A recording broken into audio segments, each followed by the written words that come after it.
In the annals of history, few tales are as captivating and shocking as that of Queen Isabella of England.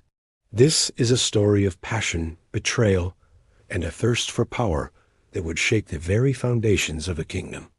Prepare yourself for a journey into the dark heart of medieval politics, where love and ambition collide with devastating consequences.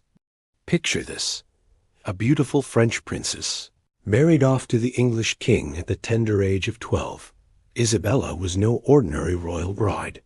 From the moment she set foot on English soil, she exuded an air of danger and allure that would prove irresistible to many. But beneath her enchanting exterior lay a cunning mind and an iron will that would soon plunge the nation into chaos. As the years passed, Isabella's marriage to King Edward II became increasingly strained. The king's obsession with his male favorites, particularly the dashing Piers Gaveston, left little room for his queen in his heart or his bed. But Isabella was not content to be cast aside. Oh no, this was a woman who would not be ignored. While Edward indulged in his scandalous relationships, Isabella bided her time, watching and waiting for the perfect moment to strike.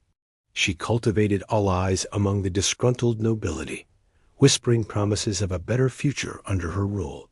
Her beauty and charm were weapons as deadly as any sword, and she wielded them with ruthless precision.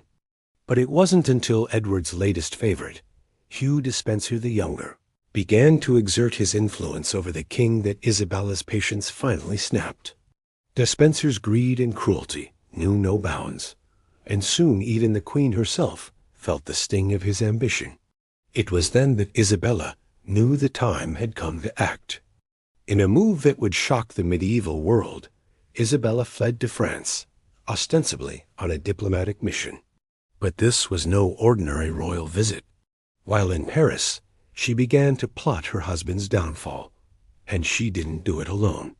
Enter Roger Mortimer, a powerful English baron who had escaped from the Tower of London and found refuge in France. Together, they formed a partnership that would change the course of history. Their relationship quickly blossomed into something more than political alliance. Mortimer, with his rugged good looks and fierce ambition, was everything Edward was not. In his arms, Isabella found the passion and respect she had been denied for so long. But make no mistake, this was no fairy tale romance. This was a union forged in the fires of revenge and ambition. With Mortimer by her side and a growing army of supporters, Isabella set her sights on reclaiming England. In 1326, she launched an invasion that would send shockwaves through the kingdom. Landing on the east coast with a force of mercenaries, she quickly gained support from a populace tired of Edward's misrule and Despenser's tyranny. As Isabella marched across England, her army swelled with nobles and commoners alike, all eager to join the cause of the warrior queen.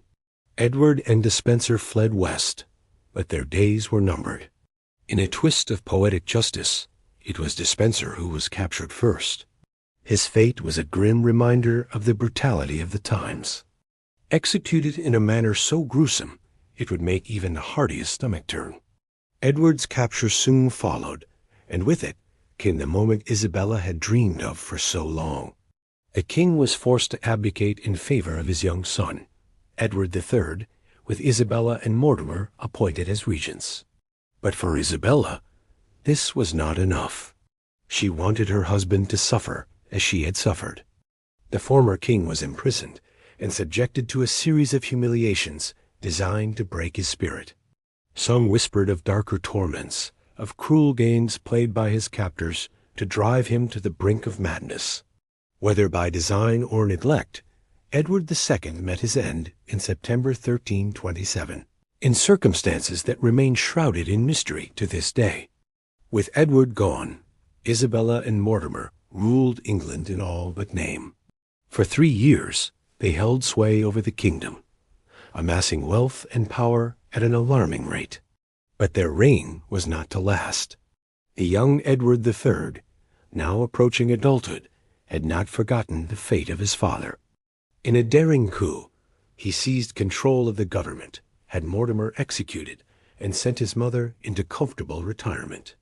Isabella's fall from power was as swift as her rise had been meteoric.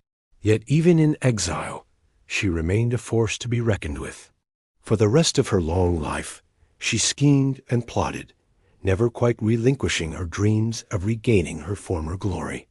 The tale of Queen Isabella is a stark reminder of the dangers of unchecked ambition and the price of power.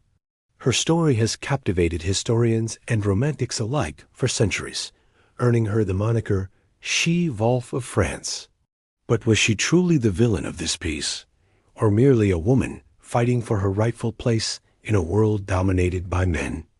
As we look back on Isabella's life, we're left to wonder, what drives a person to such extremes? Is it love, hate, or something far more complex? Perhaps the truth lies somewhere in between, in the murky waters where passion and politics collide. One thing is certain, the story of Queen Isabella is a testament to the enduring power of human ambition and the lengths to which some will go to achieve their goals. It's a tale that continues to fascinate and horrify in equal measure, a reminder that truth is often stranger and more brutal than fiction. So the next time you think your life is complicated, remember the tale of Queen Isabella.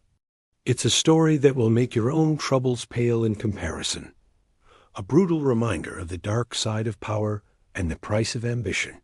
You won't believe her story, but you'll never forget it.